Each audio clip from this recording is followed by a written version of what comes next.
En el corazón silencioso del desierto de Nevada, donde el viento barre colinas áridas y el calor ondula sobre la arena, existe un lugar que durante décadas no tenía nombre oficial. Era solo un rumor, una coordenada perdida, una sombra en los mapas. Sin embargo, dentro de esa sombra se diseñaron armas de precisión, se probaron máquinas imposibles y se levantó uno de los secretos mejor guardados del gobierno estadounidense, la Zona 51. Cuando comenzó la Guerra Fría, el miedo era un lenguaje universal. En Washington, los altos mandos estaban convencidos de que la Unión Soviética avanzaba demasiado rápido en tecnología militar. El presidente Dwight Eisenhower, decidido a ganar ventaja estratégica, ordenó buscar un territorio aislado, lejos de miradas indiscretas y aún más lejos de los satélites enemigos. Fue así como, en el año 1954, los ingenieros localizaron una depresión natural alrededor del seco lago Groom, en medio de Nevada. El lugar era perfecto, vacío, remoto, invisible. Hasta entonces, la zona pertenecía a una familia local. Aquellas tierras guardaban vetas de plata, plomo e incluso pequeñas cantidades de oro. Por ello, cuando el gobierno ofreció $5 millones como indemnización, los propietarios exigieron 40. Sin acuerdo posible, el terreno fue expropiado y la compensación final se redujo a $1 millón. Era el primer paso hacia una base que oficialmente no existiría durante casi 6 décadas. Inicialmente, el territorio sirvió como pista de operaciones para aviones que transportaban y asistían en pruebas nucleares. Allí, bajo reglamentos severos y perímetros rigurosamente vigilados, se desarrollaban dispositivos para detonar armas atómicas en distintos escenarios de ensayo. Cuando la infraestructura estuvo consolidada, el polígono comenzó a recibir otros proyectos, vuelos secretos, planes de vigilancia extrema y misiones que superaban cualquier manual tradicional de aviación. El complejo se expandió dentro del polígono de la base aérea de Nellis, una instalación gigantesca cuya extensión total alcanza los 18.000 kilómetros cuadrados. 13.000 de ellos están completamente restringidos, y sobre ese cielo no se permite el vuelo de aviones civiles. En la página oficial de Nellis se presume que es el mayor espacio destinado a maniobras militares del planeta, y no es exageración. La vastedad de la arena es un laboratorio ideal para experimentar con armamento. Fue allí donde nacieron aeronaves imposibles de rastrear.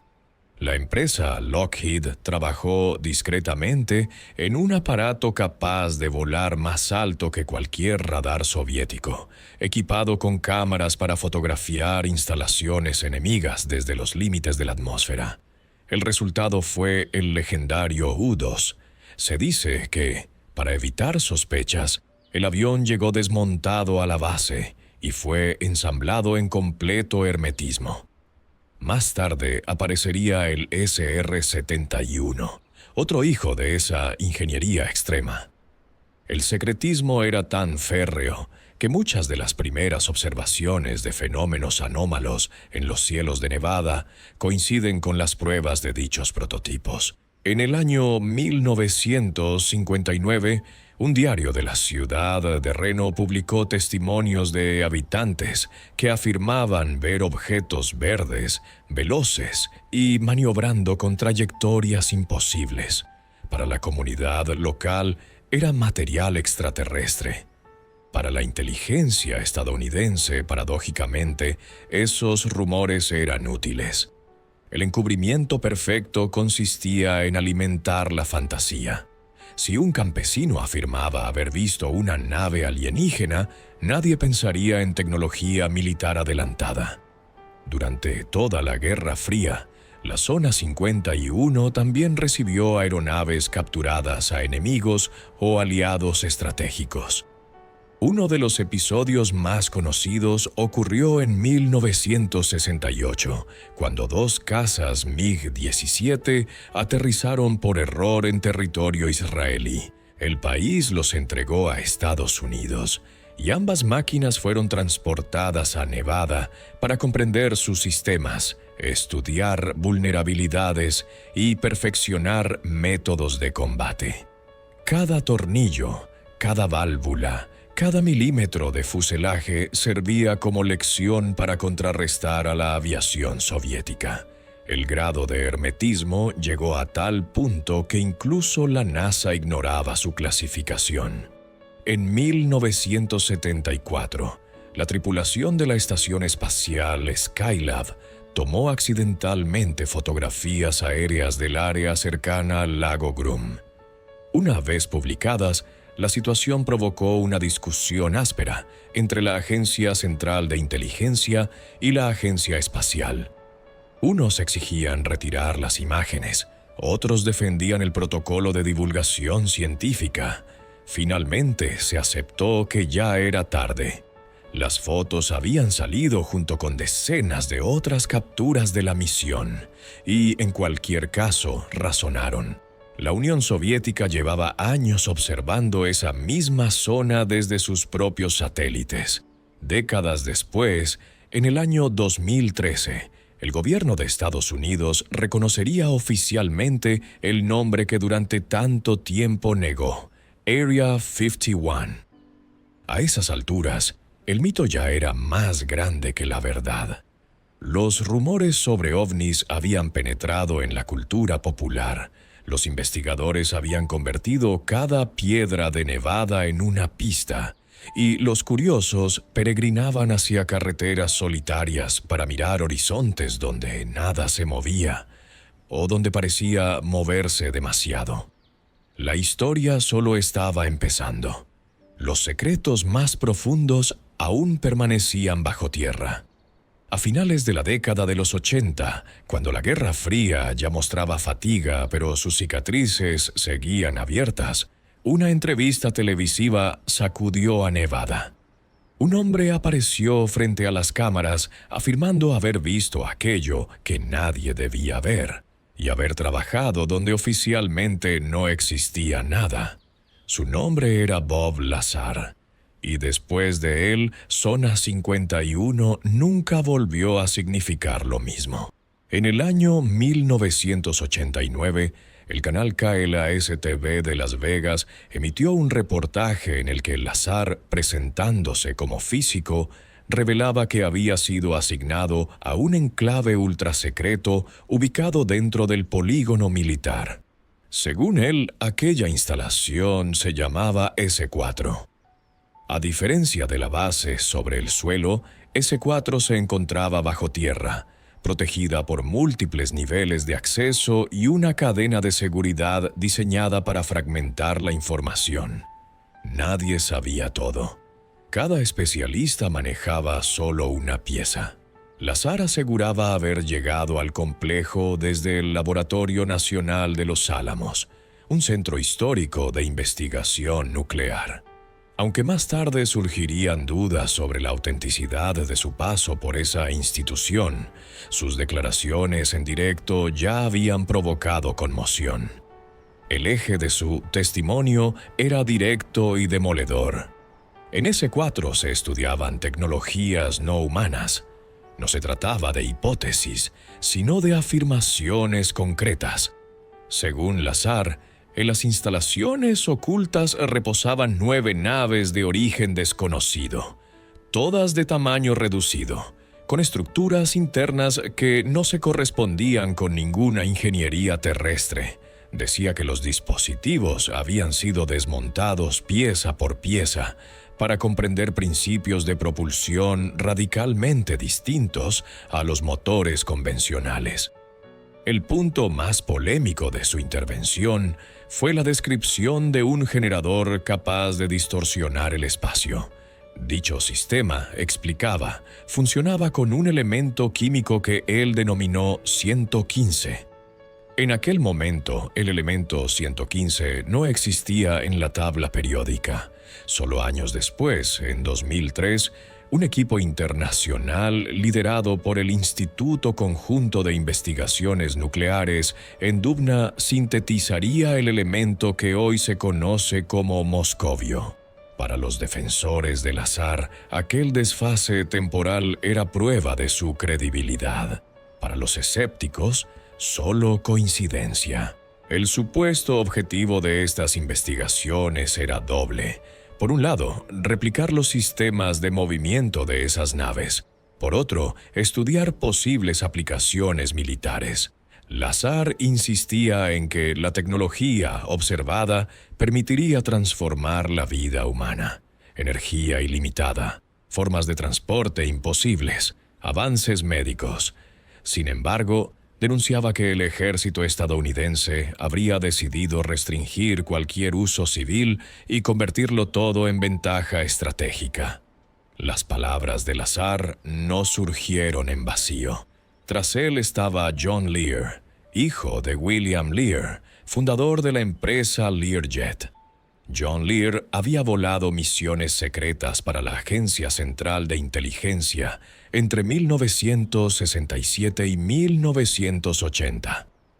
Según sus propias declaraciones en foros pioneros de Internet, el gobierno mantenía contacto con entidades extraterrestres desde hacía décadas e incluso influía en la industria cinematográfica para moldear la percepción pública. Lazar, con sus revelaciones, daba rostro y voz a hipótesis que antes circulaban como susurros. Hubo otro punto de conexión inquietante: la estrella doble Zeta Reticuli. Lazar mencionó que las criaturas asociadas a las naves provenían de ese sistema. El nombre no era nuevo para los aficionados a la ufología. Desde 1961, el caso de la pareja Hill, que relató haber sido abducida y sometida a experimentos, incluía una supuesta carta estelar mostrada por los captores. Bajo hipnosis regresiva, los Hill describieron un mapa con puntos y trayectorias. Años después, una astrónoma aficionada lo interpretó como un esquema de Zeta Reticuli. Observaciones posteriores confirmaron que allí existen planetas potencialmente habitables. Sin embargo, mientras la leyenda crecía, también aparecían grietas. Universidades donde Lazar decía haber estudiado negaron registros. Varios colegas de Los Álamos aseguraron no recordar su presencia. En 1990 fue detenido por delitos relacionados con prostitución y en 2006 quedó bajo sospecha por manipulación de sustancias químicas presuntamente destinadas a la producción de drogas. Estos hechos alimentaron la teoría de que su figura estaba construida sobre contradicciones, pero ninguna de esas sombras borró su impacto. Lo esencial ya había ocurrido. El público había escuchado, quizá por primera vez, una explicación coherente para las luces imposibles sobre Nevada. Si antes la Zona 51 era solo un aeródromo remoto, a partir del azar se convertía en símbolo universal del secreto. Si antes los rumores eran juegos de sobremesa, después se volvieron causa de movilización, búsqueda y obsesión colectiva. La lógica de la Guerra Fría, basada en la ocultación y el control absoluto de información, fue el terreno ideal para que estas narrativas prosperaran. Por primera vez, millones de personas se preguntaron si el hermetismo gubernamental ocultaba algo más que prototipos militares. Era posible que, bajo las arenas de Nevada, hubiera pruebas tangibles de vida inteligente más allá de la Tierra. ¿Podía una superpotencia poseer tecnología no humana? En ese punto, la frontera entre documento y sospecha quedó definitivamente desdibujada. La historia ya no pertenecía al desierto, sino a la imaginación colectiva. Y las preguntas sin respuesta empezaron a multiplicarse. Después de las palabras de Bob Lazar, Zona 51 dejó de ser un terreno remoto y se convirtió en una obsesión global. No importaba si sus afirmaciones eran reales o falsas, el imaginario colectivo ya había dictado sentencia. Cada silencio oficial alimentaba la sospecha. Cada contradicción, la certeza de que allí en el desierto había algo que nadie quería revelar. Con el paso de los años, alrededor de Groom Lake empezaron a crecer teorías cada vez más complejas. Algunas apuntaban a reuniones secretas entre altos mandos militares e inteligencias no humanas. Otras señalaban la posibilidad de un programa paralelo destinado a manipular el clima mediante tecnologías desconocidas. Y hubo quienes aseguraban que, bajo capas de hormigón y puertas blindadas, el gobierno estudiaba mecanismos capaces de alterar el tiempo y el espacio. La figura de Lazar había actuado como detonador. En 2011, la periodista Annie Jacobsen publicó un libro que afirmaba haber recopilado testimonios de personal de la base, todos supuestamente anónimos. Una de las versiones más extremas aseguraba que una de las naves guardadas en Nevada no tenía origen extraterrestre, sino que formaba parte de un proyecto clandestino entre científicos nazis y el dictador soviético. Según ese relato, el médico Joseph Mengele habría experimentado con adolescentes para modificar su cráneo y asemejarlos a criaturas no humanas. Aquellos jóvenes pilotarían prototipos diseñados para sembrar pánico en territorio estadounidense durante la década de los 40.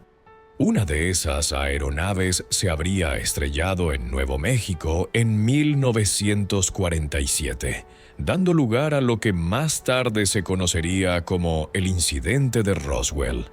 Ninguna prueba material ha confirmado jamás estos testimonios, pero la teoría se instaló como un engranaje más de la maquinaria especulativa. En paralelo, investigadores civiles comenzaron a utilizar el marco legal para exigir documentación oficial. Acogiéndose a la Ley de Libertad de Información, distintas organizaciones solicitaron informes que acreditaran las actividades desarrolladas en Nevada. El proceso se prolongó durante años. Finalmente, en el 2013, el gobierno divulgó expedientes que confirmaban algo que ya era prácticamente obvio. Durante la Guerra Fría, la Zona 51 se había utilizado para el desarrollo de aeronaves de reconocimiento, incluyendo el U-2 y el SR-71. Los documentos, sin embargo, no contenían ninguna referencia a vida extraterrestre. Para los escépticos fue un cierre definitivo. Para los creyentes, una maniobra de distracción. Se había liberado información inofensiva para proteger lo realmente importante. Mientras tanto, los alrededores de la base empezaron a llenarse de un fenómeno curioso: los llamados hombres en camuflaje.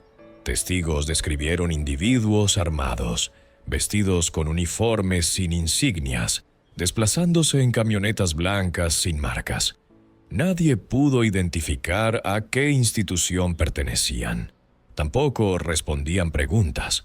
La única reacción registrada consistía en mostrar sus armas cuando cualquier civil se acercaba demasiado.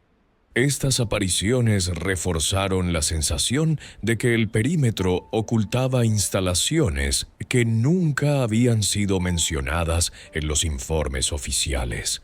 Con la llegada de las redes sociales, la Zona 51 saltó definitivamente del terreno de los archivos a la esfera digital. Fotografías, debates, montajes y transmisiones en directo transformaron el fenómeno en una cultura global. En el año 2019, un usuario estadounidense llamado Matty Roberts creó un evento en línea bajo un lema que se volvió viral. Asaltamos la Zona 51. No podrán detenernos a todos. En la descripción invitó a reunirse el 20 de septiembre frente al vallado militar y en tono de broma aseguró que corriendo, como Naruto, superarían cualquier defensa. Lo que comenzó como sátira se convirtió en un desafío social. En pocas horas, cientos de miles de personas marcaron participación. Días después, ya eran millones. Las Fuerzas Armadas tuvieron que emitir comunicados públicos advirtiendo de las consecuencias legales y del riesgo real de acercarse a instalaciones restringidas. El propio Roberts, sorprendido por el alcance de su publicación, intentó variar la idea y transformarla en un festival musical improvisado. No funcionó. Cuando llegó el día señalado, alrededor de 150 personas se presentaron en los accesos. Algunos iban armados. Otros solo querían verificar si aquella línea de arena custodiaba un secreto nacional. Nadie intentó cruzar el perímetro. El impulso inicial se disolvió bajo la gravedad de la realidad. Una cosa es un mito compartido en Internet, otra muy distinta, un complejo militar con décadas de operaciones clasificadas. Hoy, la Zona 51 continúa siendo un territorio donde se cruzan documentos y rumores. Lo confirmado es mínimo.